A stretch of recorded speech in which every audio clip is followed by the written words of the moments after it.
마가복음 16장 7절에서 8절 말씀을 제가 다시 한번 읽겠습니다. 그 청년이 말하였다. 놀라지 마십시오. 십자가에 못 박히신 나사렛 사람 예수님을 여러분이 찾고 있지만 그분은 살아나셔서 여기에 계시지 않습니다. 보십시오. 그분을 안치하셨던 곳입니다.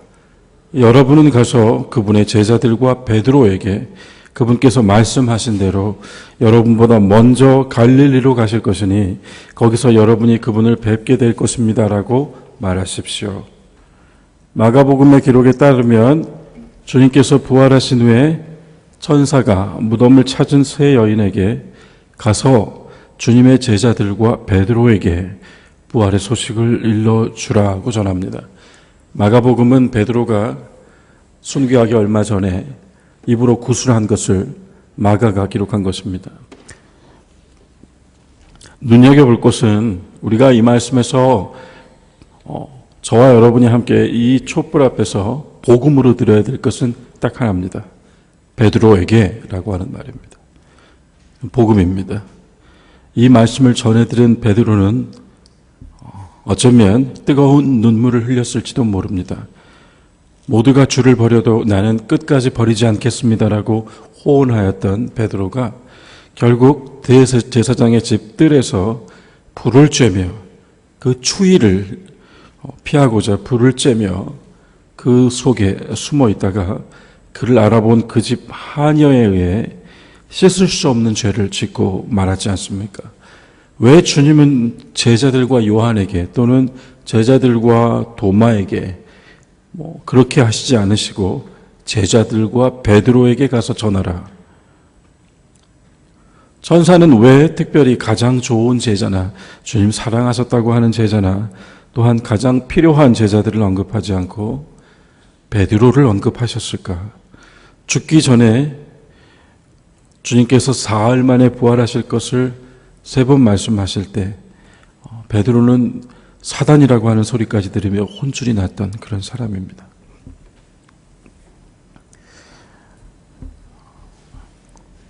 그래서 베드로에게는 내심 예수님의 부활이 마음속에는 있었을 것입니다.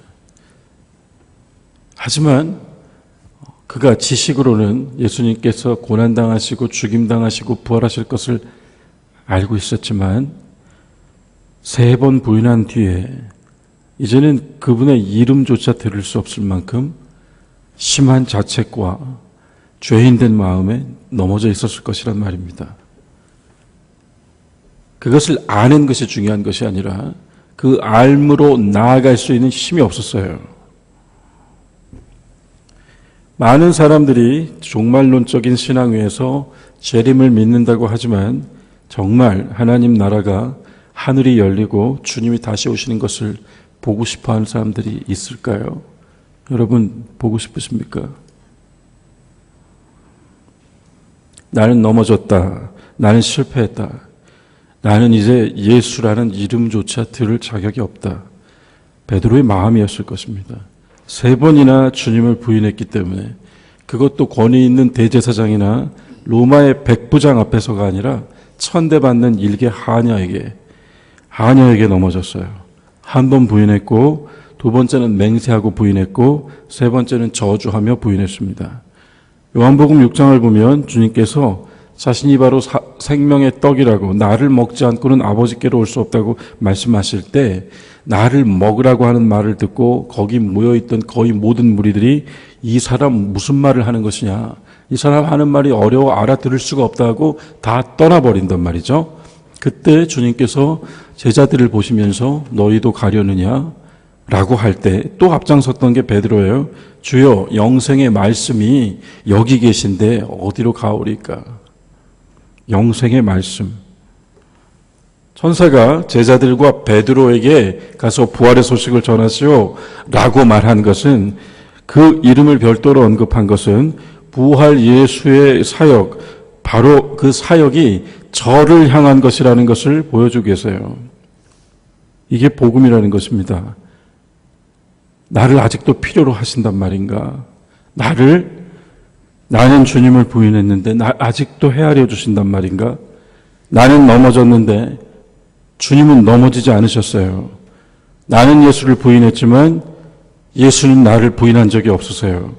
나는 낙심하고 절망했지만 예수님은 한 번도 나를 향하여 낙심한 적이 없으세요. 나는 도망쳤지만 숨었지만 예수는 숨지 않았어요. 주님은 베드로가 잘못한 것을 상기시킨 것이 아니라 도리어 그의 이름을 불러줌으로써 부활이 무엇인지를 깨닫게 해주셨습니다. 베드로에게 이 말은 자신이 다시 받아들여지고 용서받았음을 알려주시는 소식이었어요. 그리고 그 마음에 분명 용서의 씨앗이 뿌려졌을 것입니다. 용서받았단 말이에요. 다시 살아나신 예수님께 용서를 받았습니다. 여러분, 선생님, 누가 내게 잘못하면 7번 용서하면 되겠습니까? 7번이 무엇이냐? 7번, 70번에 7번이라도 용서하라. 이 70번에 7번 용서를 받은 거예요, 이 사람이. 부활의 아침에. 제가 오늘 아침 복음이라고 말씀드렸습니다. 복음. 갈릴리로 가시겠다고 했어요. 다른 복음서의 부활 소식은 예루살렘으로. 그런데 이 마가복음은 갈릴리로. 그래서 부활을 전한 소식이 좀 다르다. 왜 어떤 복음서는 예루살렘으로 가서 모여 있으라고 하고 어떤 복음서는 갈릴리로 가서 모여 있으라고 했을까? 그래서 그것을 가지고 뭐 이런저런 해석들을 합니다마는 저는 갈릴리로 돌아가라고 하는 말씀을 이렇게 묵상했습니다. 거기서 다시 민중들을 만나고 거기서 다시 눈먼 사람들을 고치자는 말씀이 아니라, 물론 그런 해석도 할 수 있겠습니다만 제가 받은 은혜는 베드로야, 다시 시작하자. 갈릴리에서 우리가 함께 출발했었잖니. 거기서 너는 고기를 잡고 있었지. 나를 따르라 했을 때 너는 아무것도 묻지 않았어. 당신을 따르면 무엇을 얻을 수 있습니까? 당신을 따르는 방법은 무엇입니까? 당신을 따를 땐 어떤 과정이 필요하지요? 제가 당신을 따라 나서면 제게 무엇을 주시겠습니까? 아무것도 묻지 않고 나를 따르라. 그러자 그물을 던져버리고 그냥 따랐단 말이에요. 그 출발은 전적인 신뢰였어요. 그때 예수님을 향한 그 어떤 다른 조건들을 보고 따른 것이 아니라 저 사람을 보고 따라 나선단 말입니다. 그렇게 따라 나서서 갈릴리에서 베드로와 또한 여타의 제자들은 놀라운 일들을 목격하게 됩니다. 희망, 일어섬, 회복, 치유, 꿈, 전진, 이러한 것들을 계속 목격하며 나아가게 됩니다. 갈릴리에서 주님께서 베드로에게 가서 갈릴리로 내가 갈 것이다라고 말씀 전하라 하셨던 것은 그것입니다. 다시 시작하라. 다시 시작하라. 도쿄 소나타라고 하는 영화가 있어요. 일본 영화입니다만은 이 영화는 칸 영화제에서 주목할 만한 시선 상을 받습니다. 이 영화는 한 가정의 이야기입니다. 한 가정의 이야기. 하지만 이 영화의 감독은 인터뷰에서 이렇게 말해요. 오늘날 일본의 가정, 그 실제를 나는 담고 싶었다. 이 영화 속의 한 가정은 너무나도 평화로운 가정입니다. 아버지는 무역회사의 부장이고요. 엄마는 도너츠를 잘 만들어주는 아주 예쁘고 상냥한 그 집에 정말 든든한 사람입니다. 큰아들은 고등학교를 졸업했고 작은 아들은 6학년이에요. 그 배경 하나만 보면 이 집은 너무나도 평화로운 집이에요. 정말 일본 중산층 자기 집을 가지고 있는 그런 가정입니다.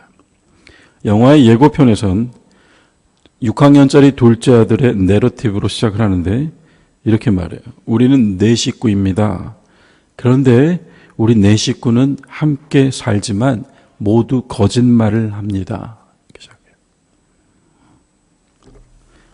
아버지는 앞서 말씀드린 대로 큰 의료기기를 무역하는 회사에 다니다가 실직합니다.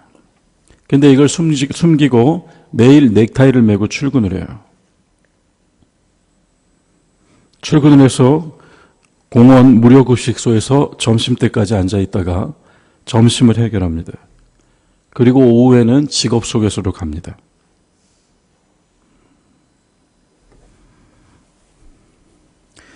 그러면서 그곳에서 함께 대학을 나와서 또 다른 곳에서 좋은 회사를 다니던 친구를 또 만나요.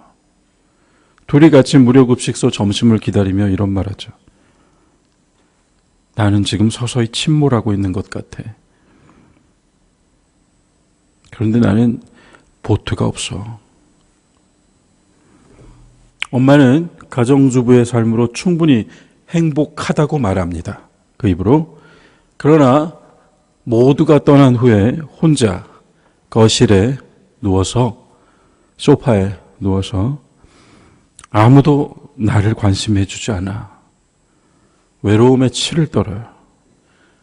그러면서 손을 하늘을 향해 뻗으면서 누가 제발 날 좀 잡아주면 좋겠어.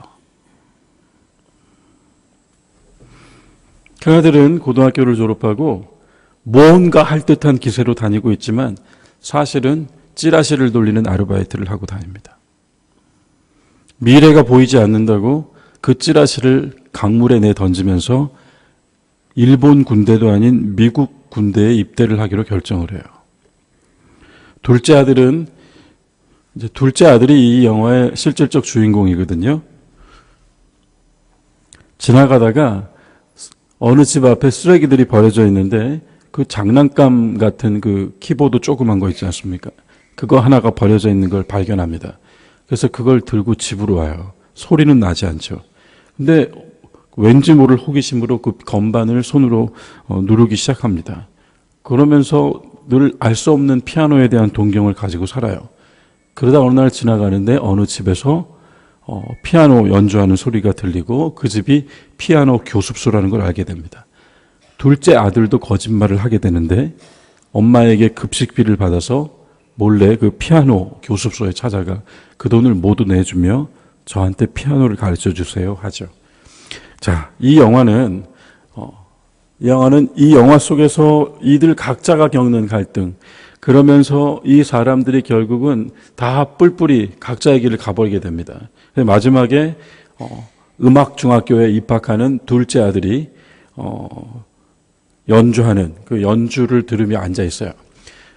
이 가족들은 그 둘째 아들의 연주를 들으며 아무 말도 주고받지 않습니다. 그냥 눈물을 흘리며 그 연주를 듣고 이 영화는 끝이 납니다.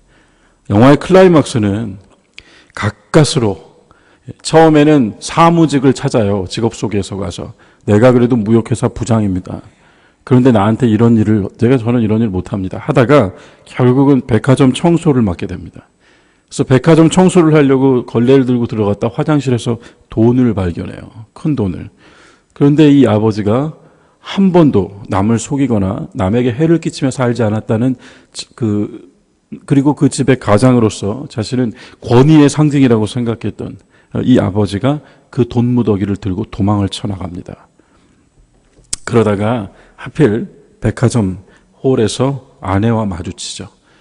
남편이 청소부를 하고는 상상도 하지 못했던 아내와 마주치고 서로 도망치며 따라가며 하여튼 그렇게 아수라장이 되어버립니다. 도망치다가 남편은 차에 부딪히고 아내는 바닷가로 가게 되는데 바다 끝에, 바다 앞에 서서 아내는 이렇게 말을 해요. 여기서부터 새로운 길이 생겼으면 좋겠어. 여기서부터 새로운 길이 생겼으면 좋겠어. 같은 시간에 차에 부딪혀 길바닥에 나뒹굴어진 돈 다발을 보며 남편은 막 쓰러져 웁니다. 그러면서 뭐라고 하는가 하면 어떻게 하면 내가 다시 시작할 수 있을까? 어떻게 하면 여기서라도 다시 시작할 수 있을까? 자, 제가 길게 이런 말씀을 드린 이유는 물론 영화입니다만은 그 영화 속에 등장하는 인물들이 가지고 있는 보여주는 모습을 보십시오. 겉으로는 그들이 각자 자기의 자리에 충실하게 살아가고 있는 것처럼 보였지만 그 현실과 그 내면은 너무나도 고통스러웠고 그 속에서 자기가 서 있고 믿고 걸어왔던 그 길이 온전한 길이 아니었구나라고 하는 어떤 절망 앞에 서 있단 말이죠. 그러면서 그들이 다 같이 각자의 위치에서 하는 소리가 다시 시작하고 싶어요. 결국 우리는 끝없이 이 다시 시작하고 싶어라는 내면의 소리를 내지르며 이렇게 이 시간 위를 살아가고 있지 않은가. 그 영화는 그것을 우리에게 말해주고 있는 것 같습니다. 갈릴리로 가겠다. 베드로야, 갈릴리에서 다시 만나자라고 하는 이 부활의 소식은 베드로에게 복음이었을 뿐만 아니라 이 소식을 전해들은 모든 제자들에게 다시 시작하자라고 하시는 주님의 부르심이었던 것 같습니다. 사랑하는 여러분, 3번 주님을 부인했던 베드로에겐 정말 기회가 없을 것 같았습니다. 하지만 주님은 베드로라는 이름을 불러주심으로써 부활에 그를 참여시켜 주십니다. 우리는 우리가 마땅히 그 부활에 참여할 자격이 있음이 아니라 불러주심으로 말미암아 그 언저리에서 베드로처럼 이 부활 위에 서게 되었습니다. 하지만 우리가 이 아침에 켜놓은 이 촛불은 주님께서 자기를 태워 밝히신 구원의 빛이요, 또한 우리 자신을 보게 하시는 주님의 횃불이라는 것을 기억하며 나아가고자 합니다. 여기서부터 다시 시작하자. 여기서부터 갈릴리에서 우리가 함께 아무것도 묻지 않고 나아갔던 것처럼 예수의 이름 안에서 다시 시작하자. 주께서 주시는 능력으로, 너의 능력과 너의 지혜가 아니라 주께서 주시는 능력으로 다시 힘을 얻어 나아가자. 이렇게 오늘의 말씀이 우리에게 주시는 것 같습니다. 마지막으로 시편 86편 말씀 저와 함께 읽고 오늘 아침 촛불의 기도회 말씀의 은혜 마치도록 하겠습니다. 시편 86편 말씀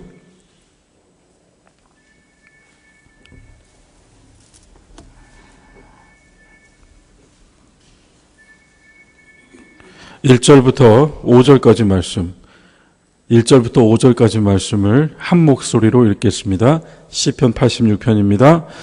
여호와여, 나는 가난하고 궁핍하오니 주의 귀를 기울여 내게 응답하소서. 나는 경건하오니 내 영혼을 보존하소서. 내 주 하나님이여, 주를 의지하는 종을 구원하소서. 주여, 내게 은혜를 베푸소서. 내가 종일 주께 부르짖나이다. 주여, 내 영혼이 주를 우러러 보오니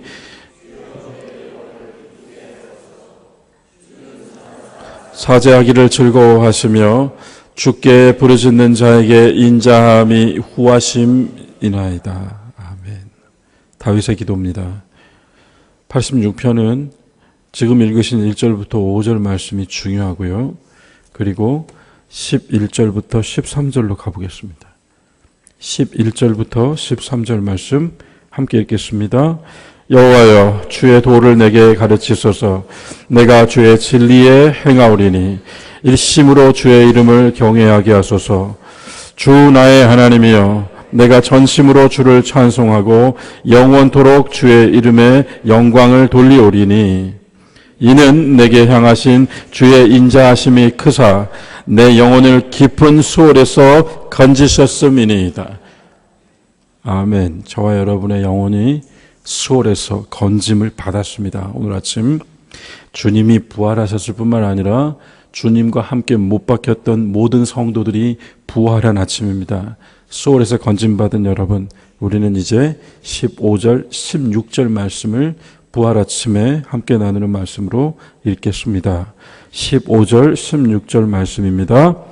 그러나 주여, 주는 긍휼히 여기시며 은혜를 베푸시며 노하기를 더디하시며 인자와 진실이 풍성하신 하나님이시오니 내게로 돌이키사 내게 은혜를 베푸소서. 주의 종에게 힘을 주시고 주의 여종의 아들을 구원하소서. 아멘. 주의 종에게 힘을 주소서. 내게로 당신의 긍휼을 베푸소서. 당신의 인자로 다시 나아가리이다. 소울에서 건진받아 부활에 참여한 오늘 아침 이 촛불 앞에 선 사랑하는 교회 여러분, 기쁜 소식을 나누시고 이제 빈 무덤을 보셨으니 모든 이들에게 부활의 소식을 전하는 복된 하루 되시며, 그럼에도 불구하고 온 나라 온 백성 슬픔에 잠겨 있습니다. 우리만의 기쁨을 전하는 것이 아니라 그들의 마음을 헤아려 우리 온 나라의 슬픔에 또한 동참하는 가운데 위로의 주님을 전하는 오늘 부활절 하루 되시기를 주의 이름으로 축원합니다. 기도하겠습니다. 하나님, 다시 시작하게 하시어 베드로를 불러주시고 그의 부인했던 마음에 주님의 부인하지 않으시는 사랑을 덮어주신 은혜 감사드립니다. 베드로가 다시 나아가 가장 귀하게 주의 일을 감당하고 거꾸로 매달려 당신의 길을 따랐던 것처럼 여기 우리들 늘 주님을 부인하며 당신의 이름을 잊어버린 채 살아갑니다마는 우리를 다시 수월에서 건지사 부활에 참여케 하셨사오니 주님 불러주신 대로 우리 처음 시작했던 그 자리 갈릴리로 나아가게 하여 주시옵소서.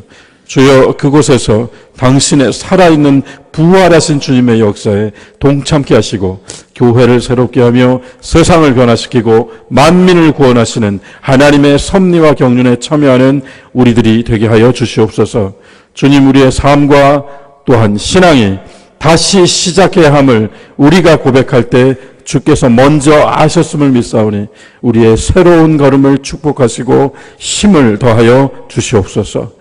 오늘 아침 촛불 앞에 머리 숙인 당신의 성도들을 긍휼히 여기사 한 걸음으로 고난에 참여하고 부활의 기쁜 소식을 들으러 이 새벽 모였사오니 이 빈 무덤 같은 예배당 안에 주님, 죽음은 모두 그 무덤에 놓아두시고 나오셨던 것처럼 우리에게 새로운 시간을, 새로운 은혜를, 새로운 능력을 부어 주시옵소서. 우리 주 예수 그리스도의 이름으로 기도 올리옵나이다. 아멘.